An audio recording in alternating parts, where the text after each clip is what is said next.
오늘 그럼에도 불구하고 라는 제목으로 하나님의 말씀을 증거하겠습니다. 노쇼라는 말이 있습니다. 일방적으로 약속을 파기하는 경우에 사용하는 말입니다. 몇 시 어디에서 만나자라고 약속을 했는데 말도 없이 나타나지 않는 경우입니다. 특히 문제가 되는 것은 식당 예약을 할 때입니다. 10명을 예약했고 그리고 음식 준비까지 다 해두었는데 갑자기 못 온다라고 하면 그 만들어진 음식을 버려야 하는 경우도 있습니다. 이와 같은 일이 반복되면 굉장히 어려움에 처하게 되죠. 저 같은 경우에도 노쇼를 당한 적이 여러 차례 있습니다. 몇 시까지 어디에 와주세요 라고 연락이 와서 갔는데 몇 시까지 어디에 가겠습니다 라고 약속하고 갔는데 가니까 사람이 있다 없다 없어요. 그러면 고생해서 때로는 먼 길을 갈 때도 있거든요. 고생해서 갔는데 사람이 없습니다. 전화도 안 받고요. 그러면 제가 손해를 보게 되고 실망을 하게 되죠. 이런 일들이 여러 차례 반복되면 참 마음이 어려워질 때가 있어요. 물론 자주 있는 일은 아니고요. 여러분, 약속이라는 것은 지켜야만 하는 것입니다. 성경에도 약속이 있습니다. 흔히 언약이라고 이야기하죠. 성경을 이해하는 데 있어서 매우 중요한 단어가 약속, 언약, 이 말입니다. 보통 언약이란 상방 간의 합의에 의해 이루어지는 약속을 뜻합니다. 일반적으로 하나님과 우리 사람 사이에 맺어지는 약속을 언약이라고 이렇게 표현합니다. 이 언약에는 크게 두 가지가 있는데 첫 번째는 행위 언약입니다. 행위 언약. 이것은 뭐죠? 당사자끼리 모두 지켜야만 하는 약속입니다. 이런 겁니다. 나는 내가 밥을 살 테니 너는 뭘 사라? 커피를 사라. 이런 겁니다. 서로 간에 해야 될 게 있어요. 나는 밥을 샀는데 상대가 커피를 안 산다? 그러면 다음에 만나기가 꺼려집니다. 왜냐? 약속을 안 지켰기 때문입니다. 창세기 3장에 나오는 선악과가 이와 같은 경우입니다. 하나님께서 나는 네게 복을 주겠다. 대신 너는 선악과는 먹으면 안 된다. 아담은 선악과를 먹어야 했을까요? 먹지 말았어야 했을까요? 먹으면 안 되었습니다. 서로 간에 지켜야 할 것이 있습니다. 그런데 아담이 그것을 범했죠. 약속을 파기했습니다. 이와 같은 행위 언약인 경우에는 한쪽이 파기하게 되면 문제가 생기게 됩니다. 그런데 두 번째, 은혜 언약이 있습니다. 은혜 언약. 은혜라는 단어가 들어갔으니까 일방적인 약속입니다. 어떤 거죠? 한 사람이 내가 밥을 살게, 커피도 살게, 집에까지 데려다 줄게. 한 사람이 모든 것을 다 하는 것입니다. 상대방은 할 것이 있다, 없다? 없다. 얼마나 좋아요. 저는 제 곁에 이런 분들이 있었으면 좋겠어요. 조만간 생기지 않을까 싶긴 한데 밥도 사주고 커피도 사주고 집에도 데려다 주고 이와 같은 경우를 은혜 언약이라고 말합니다. 오늘 본문이 바로 그 은혜 언약을 대표하는 말씀 중에 하나입니다. 자, 어떤 내용일까요? 본문은 하나님께서 노아와 무지개 언약을 세우시는 장면입니다.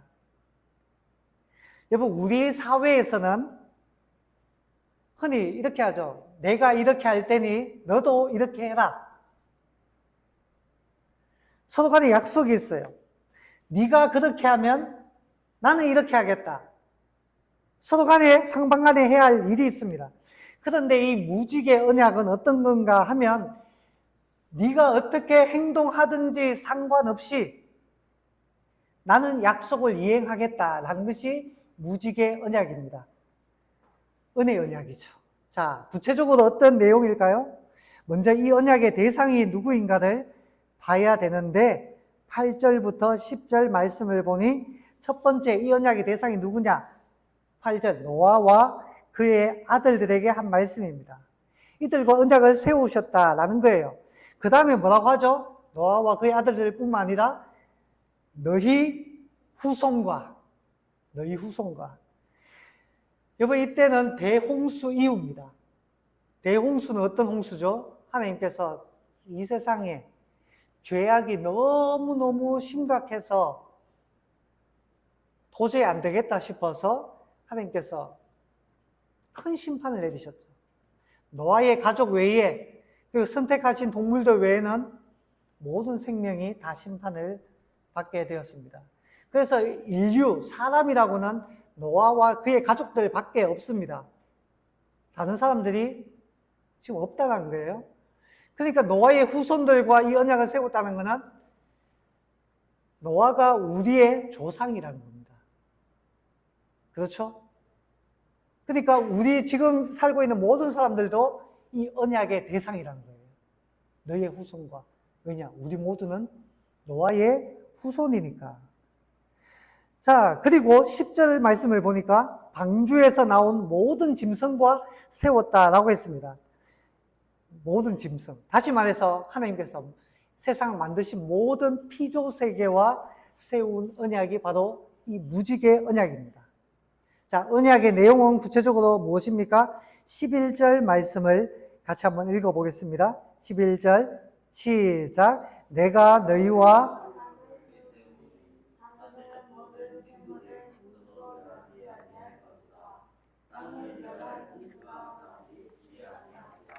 아멘. 자, 홍수가 없다라고 이야기를 합니다. 홍수가 없다. 이거 오해는 마시기 바랍니다.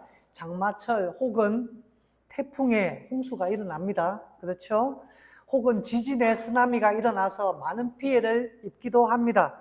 그런데 여기에서 말하는 홍수가 없다라는 말은 노아의 홍수와 같은 전 지구적인 대재앙은 없다라는 것을 이야기하고 있는 것입니다.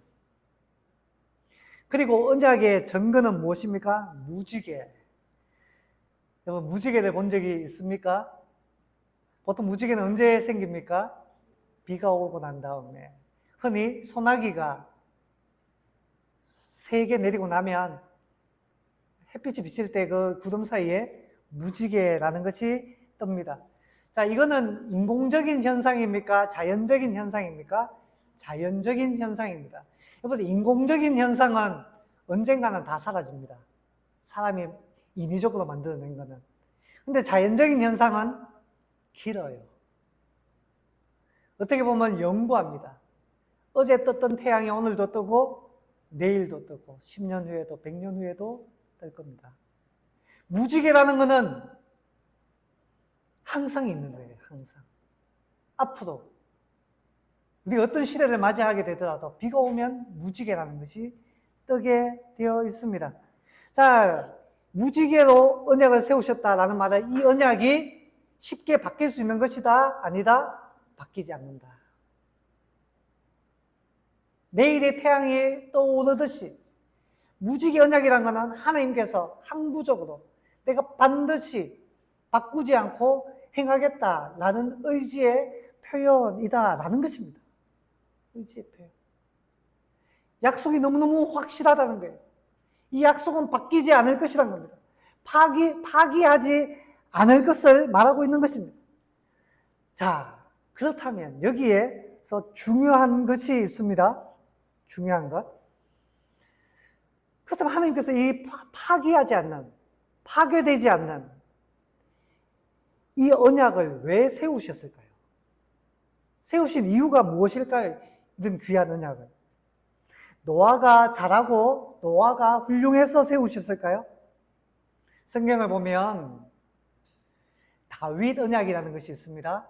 다윗 언약, 다윗에게 베푸신 은혜의 언약입니다. 다윗의 집안에서 임금자리, 왕위가 끊어지지 않도록 계속해서 다윗의 왕가는 이어지게 하겠다라는 것이 하나님의 약속입니다. 그게 다윗의 후손 예수 그리스도를 통해서 성취되죠. 그대로 예수님 통해. 그런데 그 약속을 하실 때 어떤 상황이었는가 하면 다윗이 이런 생각을 가집니다. 하나님 앞에. 내가 하나님으로부터 받은 은혜가 너무너무 많은데, 너무너무 큰데, 나는 하나님께 어떻게 보답을 할까? 보답했으면 좋겠다 해서 하나님의 집을 만들어 드려야겠다. 부모 입장에서 자식이 집 사주면 사달란 말이 아닙니다. 좋잖아요. 하나님 앞에 집을 사주고 싶은 거예요. 요즘도 연예인들 성공하면 부모님한테 집 사주잖아요. 저는 못 사드려서 죄송합니다만은 집 사주잖아요. 다윗이 왕이 되고 평안하고 보니까 하나님부터 받은 은혜가 너무 크니까 부모한테 집 사주듯이 하나님께 드릴 성전을 건축하고 싶었습니다. 하나님의 집입니다. 그러니까 하나님께서 그 마음을 알고 약속하는 거예요. 나 필요 없다, 성전. 하늘과 땅이 내 성전인데, 그리고 그 성전은 너희 몫이 아니고 다음 때 네 아들의 몫이다 하고 괜찮아 라고 이야기합니다. 괜찮아. 그러면서 주신 것이 다윗 언약입니다. 다윗 언약. 너희의 후손이 왕위가 끊어지지 않게 하게. 어떤 왕조든지 짧은 거는 100년 안에 끝납니다. 길어도 1000년을 못 가요. 근데 항구적인 왕이 예수 그리스도를 통해서 성취되죠. 다윗의 후손, 예수 그리스도. 자, 다윗이 하나님 앞에 그 마음을 비추었어요. 얼마나 기특하겠어요. 아유, 기특하다. 라고 다윗 언약을 주신 것입니다. 자, 그렇다면 노아의 언약도 이와 같을까요? 노아가 하나님 앞에 너무너무 잘했기 때문에, 하나님 마음에 쏙 들었기 때문에 그렇게 한 것일까요? 우리 자신을 생각해 봅시다. 우리가 선택받고 하나님의 자녀가 된 것, 우리가 뭔가 잘해서입니까? 우리에게 천국을 약속하신 것, 우리가 훌륭해서인가요? 그렇지 않습니다. 하나님의 은혜입니다. 은혜. 죄인임에도 베푸시는 하나님의 은혜. 칼빈은 우리를 향해 우리는 전적으로 타락했고 전적으로 무능한 존재라고 했습니다. 우리가 뭔가 하나님을 위해서 할 수 있는 것, 선한 것이 우리에게는 사실은 없다라는 거예요. 그래서 바울은 의인은 없나니 의인은 하나도 없으며 라고 했고, 이사야는 우리의 의인은 다 더러운 옷과 같아서 아무짝에도 쓸모없다라고 고발했습니다.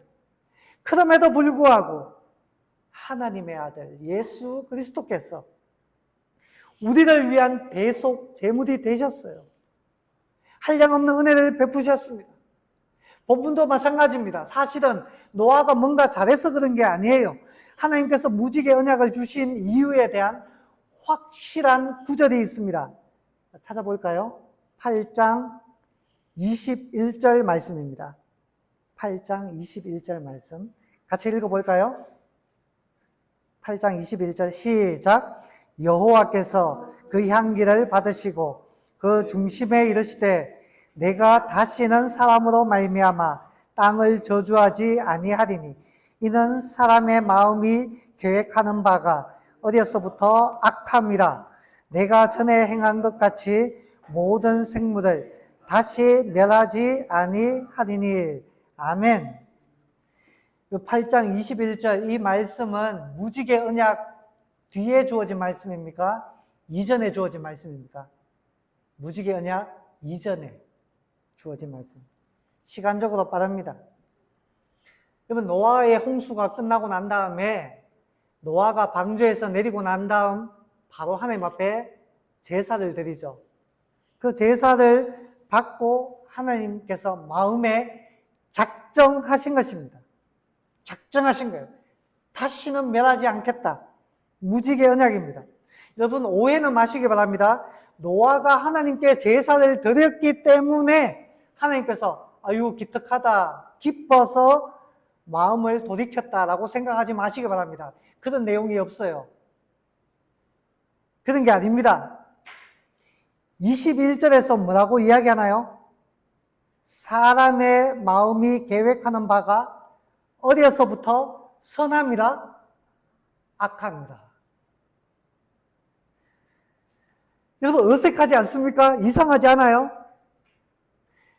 원래 나쁜 놈들이니까 멸하지 않겠다. 이상하잖아요. 원래 나쁜 놈들이니까 용서해 줄게. 이상하잖아요. 여러분, 우리는 나쁜 녀석, 못된 녀석을 혼내려다가도 누가 변호해 주죠. 원래는 착한데, 뭔 일이 있어서 지금 이러는 거야. 원래는 착한 애야. 봐줘, 용서해줘. 보통 그렇습니다. 사실은 착하니까 봐주라, 이렇게 이야기합니다. 그런데 본문의 말씀은 뭐라고 이야기합니까? 원래 못됐으니까 용서해 주겠다. 어색하죠. 그런데 여러분, 이 말씀이 너무너무 중요합니다. 여기에 우리의 희망이 있는 거예요. 여기에. 우리가 악함에도 불구하고 용서하신다라는 말입니다. 우리가 착하기 때문에 용서하신다는 게 아니에요. 우리가 의롭기 때문에, 우리가 잘하기 때문에 용서하신다는 말이 아닙니다. 우리가 악하고, 나쁘고, 죄인이고, 하나님 앞에 자랑할 것이 하나도 없고, 무슨 뜻입니까? 그럼에도 불구하고 용서해 주겠다라는 은혜의 말씀입니다. 은혜의 말씀. 사실 인간 세계에서는 어려운 이야기죠. 우리 사회에서는 사실은 어려운 이야기입니다. 우리는 보통 좋은 사람에게 잘해줍니다. 그렇죠? 또 그래야 되는 게 사실은 맞고. 착한 사람에게 친절을 베풉니다. 저도 그렇습니다. 제게 잘해주는 사람에게 잘해주지, 제게 해코지라고 괴롭히고 힘들게 하는 사람 잘해주고 싶겠어요? 그게 우리 사회예요. 일반적으로. 그런데 하나님은 뭐라고 이야기하십니까? 너희가 악할지라도, 너희 생각이 나쁠지라도, 너희 행동들이 나쁠지라도 용서해 줄게. 여기에 하나님의 위대함이 있습니다. 여러분, 이 말씀을 통해서 우리에게 가르쳐 주는 게 있어요. 사람들이 좋은 사람들만 있는 것은 아니다라는 것을 우리에게 가르쳐 줍니다. 세상에 좋은 사람들만 있는 게 아니에요. 물론 성경은 모든 사람이 죄인이라고 이야기하지만, 아담과 하와가 결혼해서 애를 낳았습니다. 부모가 같아요. 근데 자식이 어떻습니까? 아벨 의인이잖아요. 셋도 좋은 사람이에요. 근데 첫째가 어때요? 가인, 나쁜 놈입니다. 부모가 같은데 자식이 다 달라요. 다 달라요. 자, 셋의 계열 봅시다. 배웠죠? 믿음의 계보. 자, 믿음의 아버지 밑에서 자식들이 태어나는데, 그러면 그 사이에는 훌륭한 자녀들이 계속 태어나야 되잖아요. 근데 셋의 자녀들이 어떻게 됐습니까? 타락하잖아요. 사람의 딸들과 결혼해가지고. 이쁜 것만 쫓다가 같이 타락합니다. 그래서 대홍수 심판이 일어납니다. 셋세계에는 뭔가 잘할 것 같았는데 그렇지 않다는 거예요. 의로운 노아의 가족들만 살아남습니다. 자, 그렇다면 노아의 가족들은 잘할까요? 자, 대홍수를 경험했고 하나님의 심판도 경험했으니 노아와 세 아들은 이제부터는 정말 정신 차리고 잘 살아야 되잖아요. 하나님의 심판을 목격했으니까. 친히 경험했으니까. 근데 노아의 세 아들이 어떻습니까? 셈과 함과 야벳. 셈과 막내 야벳은 괜찮았어요. 근데 둘째가 문제입니다. 함. 자, 노아가 인간인지라 추태를 부립니다. 술 마시다가. 술 마시면 보통 사람이 실수를 하게 되죠. 추태를 보여요. 아버지가 추태를 보이면 자식이 어떻게 해야 됩니까? 이웃들에게 방문곳곳에 떠들어야 돼요. 아이고, 우리 아버지 술 마셔가지고 지금 난리 났다. 떠들어야 됩니까? 아니면 그럴 수도 있지라고 가려줘야 됩니까? 가려줘야 되잖아요. 근데 둘째 함이 그 추태를 드러내는 거예요. 소문내는 겁니다. 셈과 첫째와 막내는 아버지의 그 추태를 옷으로 다 덮여줬는데 둘째는 덜 추어낸 겁니다. 이번 타인의 잘못을 소문내는 사람 가까이 하면 안 돼요. 덜 추어내는 사람 악한 겁니다. 그런 사람들이 있으면 공동체가 병들게 되는 겁니다. 덮어줄 줄 알아야 돼요. 그런데 여러분 같은 배에서 나온 자식들도 다 다릅니다. 다 달라요. 이삭의 두 자녀가 있죠. 에서와 야곱. 한 아버지 한 엄마 배에서 나오는데 또 달라요. 다릅니다. 저희 집에도 애가 3명 있습니다. 다 다릅니다. 성격도 사고방식도 다 다릅니다. 동작이 빠른 애, 동작이 느린 애, 생각이 빠른 애, 그렇지 않은 애, 시간 개념도 다르고 돈의 개념도 다릅니다. 있는데도 쪽쪽 쓰는 애, 미래를 위해서 쏙쏙 잘 모으는 애, 다 성격이 다 달라요. 물론 같은 점도 있습니다. 같은 점, 셋 다 착하다. 첫째. 둘째, 셋 다 믿음이 있다.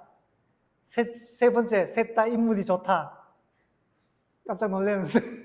뭐 이런 같은 점도 있지만 다 다릅니다. 다 달라요. 여러분, 대홍수 이후에 인류는 정신 차리고 살 것이다 라고 우리는 마음대로 그런 기대를 할 수 있어요. 그렇죠? 그런데 실상은 다릅니다. 실상은. 함을 봐도 알 수 있잖아요. 함과 그의 아들 가나안을 봐도 알 수 있잖아요. 저주받잖아, 이들이. 잘못을 덜 추어내고 사람을 욕보이고 이게 사람 안에 있다는 거예요. 그래서 이 후손들이 어떻게 됩니까? 다음 주나 다음 주쯤에 살펴보겠습니다만은 바벨탑을 샀잖아요. 하나님께 대적해서. 그래서 하나님께서 아브라함을 불러내시죠. 다시 시작하려고 하나님께서 아브라함을. 근데 또 실패하잖아요. 이스라엘 백성 어떻게 됩니까? 선택받았고 율법까지 주어졌는데 실패하잖아요. 매일 성경을 통해서 여러분 큐티하지 않았습니까? 예레미야서 그 율법까지 받은 이스라엘 백성들이 타락해서 또 나라가 망하고 포로로 끌려가지 않습니까? 여러분, 이것이 우리에게 가르쳐 주는 것이 무엇입니까? 하나님께서 인간이 그렇다는 것을 모르셔서 그런 것일까요? 아니요. 오늘 본문의 말씀을 보세요. 하나님은 다 아십니다. 우리가 악하다는 것 다 아십니다. 우리 스스로는 구원할 수 없는 죄인들이라는 것, 희망 없는 존재라는 것, 하나님은 다 아십니다. 우리의 결말이 멸망이라는 것을 아십니다. 우리를 그냥 그대로 내버려 둘 때 우리는 전혀 희망이 없는 비참한 존재라는 것, 하나님은 아십니다. 그래서 뭐라고 말씀하시는 겁니까? 언약을 세우시는 겁니다. 네가 어떻게 하든지 상관없이 내가 너를 용서해주고 인도해줄게. 그럼에도 불구하고 멸하지 않고 용서해주겠다라고 하십니다. 자, 그 내용들이 있어요. 9장 1절 무지개 언약을 세울 때 뭡니까? 8장 마지막에 인간들이 악하다라고 이야기해놓고 9장 1절에 딱 넘어가자마자 뭐라고 하십니까? 복을 주시며